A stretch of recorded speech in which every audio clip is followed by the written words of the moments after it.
Hey guys, it's QuickyBaby bringing you a preview of the new Tier 5 British premium tank, the Excelsior. Here you can see it, I'm on the 8.6 test server. What do you need to know about this tank? It's a surprisingly fast heavy tank at Tier 5 with great frontal and rear armor, but a lacking gun. That's my snapshot of this tank. Now let's go into it with a little bit more detail. So we can see that the tank has 670 hit points, which is about the same region of other Tier 5 heavy tanks. It's fairly heavy at 41 tons with a 600 brake horsepower engine, which means that this thing can shift up to its top speed, which is a very high 38.6 kilometers an hour for a heavy tank. 38 is very high for a heavy tank at Tier 5, and even at any tier really. The tank's traverse speed is 32 degrees a second. And now let's take a quick look at the tank's armor. This is very interesting. The frontal armor on this tank is 114 millimeters. The side armor of this tank has a bit of spaced armor, but on paper it is 31 millimeters. And from experience, the sides of this tank are paper thin and really it can be decimated by any tank. Now the rear of this tank is exceptional. It's got 108 millimeters of plate armor at the back, which means quite often when I've been flanked by the enemy, I will not expose my side armor and I'll just let them have the rear of my tank, and I'll turn my turret and face them and keep shooting. Now the turret armor on this tank is fairly alright. It's 114 at the front, 92 at the side and 92 at the rear, which is all round fairly strong, but as it does not have a mantlet and the fact that it's very flat means that really any tank with 130 pen plus will go through the turret constantly. And because the rate of fire is so high, as I will highlight in a second, you are not really able to angle your turret in between shots. However, if you're literally just trying to tank the enemy, then maybe turning your turret sideways like this will give you a great angle of your turret armor, considering the side of your turret is strong as well, and you might be able to bounce if you can see they're taking advantage of your turret. I would angle the tank like this frontally. Hopefully the tracks can absorb some damage, but also you get an opportunity to bounce some shots. And the MG port is a slight weakness, but I need to do some more testing on this. For several reasons, it's been very hard to get good examples of gameplay on the test server. One, everyone's firing premium rounds, which means that really testing this tank is quite tricky. Secondly, there are hardly any tier 3 and 4 tanks playing, which are really the tanks that this monster can take advantage of. And finally, quite often you get into a game with only artillery or even only 5 tanks either side. So now we've looked at the armor of this tank, let's take a look at the gun, which is one of the weak points of this tank. It has a really good rate of fire of 15.79, which is excellent for a tier 5 tank. However, its penetration with regular ammo lets it down with 91 millimeters of penetration, even as low as 68 millimeters of penetration on the 75 millimeter cannon that it gets. With APCR this is better. Its minimum roll is 108, with its average roll being 144, but the shells are fairly expensive, as you can see here, 2,800 a shot, firing nearly 16 rounds a minute. That's going to be a very fast way to spend money. The accuracy of the gun is a fairly poor 0.42. That's not horrific, but that's really quite bad considering the rate of fire of this tank, and you really want to have short to medium range engagements for this tank to be effective. The aim time is a fairly standard 2.3 seconds. I must make a quick mention that I find that this tank plays out fairly similarly to the T14. It's the same tier, it's premium, they have roughly the same hit points. The T14 is slightly heavier and it gets the slightly more powerful engine to compensate for that weight. The Excelsior is 4 kilometers an hour faster, but its traverse speed is much better. The T14 has a horrific traverse of 20, whereas the Excelsior's traverse is 32. Now, while the T14's armor is angled, it's fairly thin, 50 millimeters compared to the frontal plate on the Excelsior of 114, which means at range, if you angle your armor with the Excelsior, it's probably got a better chance to bounce than the T14 does. However, if you just have your tank flat on, then probably the angles on the T14 will work out better than on the Excelsior. The Excelsior does have a few weak points, the MG port, but I need to do some more testing on the front of this tank to see if this really does have the troll armor that I think it does. Apart from that, The turret traverse is slightly better on the Excelsior, and the view range is better. So the Excelsior is a more mobile tank than the T14, with better rear, much better rear armor, and much better frontal armor on paper, but the angles change that depending on the dynamics of where you're engaging this tank from. But basically the Excelsior is, in my opinion, a slightly better T14. So let's take a quick look at some gameplay to see this tank in action. So here we can see we're playing the new map, Sacred Valley, in the standard game mode. This map does have an encounter, which you should go and look at my 8.6 review of Sacred Valley if you want to hear my discussion about the encounter. But here we can see me playing the new British Tier 5 premium tank, the Excelsior, on the standard game mode of this new map. So immediately, look how fast the Excelsior is. It's able to really keep up with such tanks as the KV-1S, which you've got to really consider as more of a medium speed kind of heavy. Look at the great undulations. I feel that this is a very strong hill to take because it gives you some artillery cover. And we can see there's a cheeky ELC.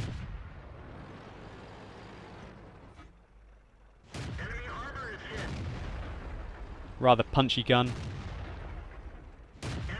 Putting my shots in third person on the move. Now, I don't want to expose my side armor really, but I kept my frontal armor to the Excelsior. Now we're going to have some trouble in penetrating. I decide to go after the ELC. Now I decide I'm going to keep my frontal armor to the Excelsior. He can't really penetrate me.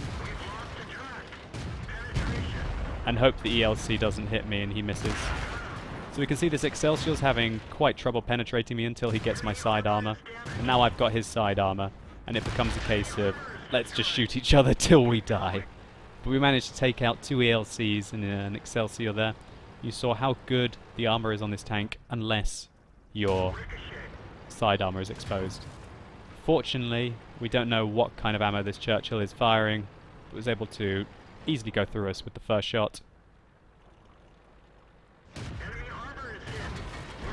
He hits our track this time, he aims at our turret, and he takes us out.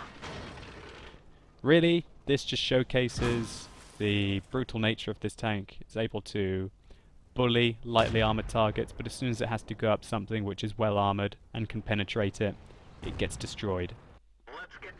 So now we're playing the Excelsior on hills. Let's speed things up a bit to get into the combat.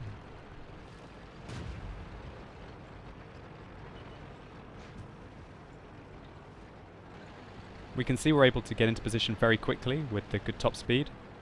And oh dear, we got Hellcat hit, and the Hellcat is the perfect tank really to be taking out an Excelsior. Excelsior can't really bounce anything that high caliber. I must mention as well that the Excelsior does seem to get premium matchmaking, which means that it cannot meet tanks which are higher than tier 6. Unfortunately, that means that it can meet tier 6 artillery in this new patch, because it seems like artillery now get matchmaking like regular tanks, maybe slightly worse than regular tanks actually. I think maybe shifted 1 up, but they can meet tanks which are 1 tier lower than them, and I think that's pretty brutal considering that M44 can basically one-hit us if it hits anywhere on the tank. Now you're going to get to see what the Excelsior can do. You can manage to hide its track but use its great frontal armor. Watch this, as we're not going to lose any health to these tanks and absorb a hell of a lot of their fire.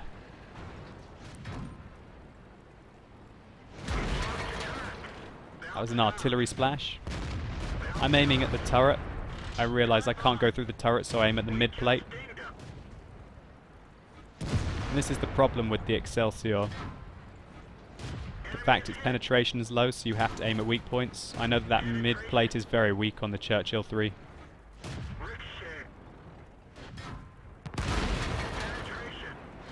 We can see he's unable to go through our armor.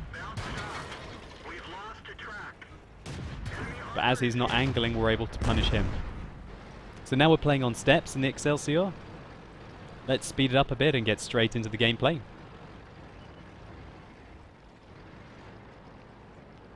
Here we can see there's a Hellcat engaging us again. No, his armor's very weak. Excelsior has got good gun depression, which means that it can shoot over ridgelines like this and hide most of its bulky hull armor. Just speed the gameplay up a little bit. You can see we took a hit there from the Panzer IV's. So here, I want to show you an example of how the Excelsior can outmaneuver its opponents and try and mitigate the disadvantage that it has of a low penetrating gun. Here I fire on the move at the Su-100Y, and it basically moves like a medium tank. We're able to successfully flank that Su-100Y and take him out very easily. Now I see a full health TOG. Let's go after him. Just going to speed it up a little bit.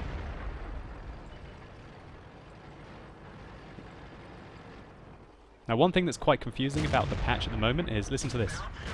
It says bounce off, but that was yellow damage. That takes the track off, but it says ricochet? Bounce off? But I'm keeping him tracked. So I got him tracked, and now I'm going to shoot him in the hull to do damage to him and take him out.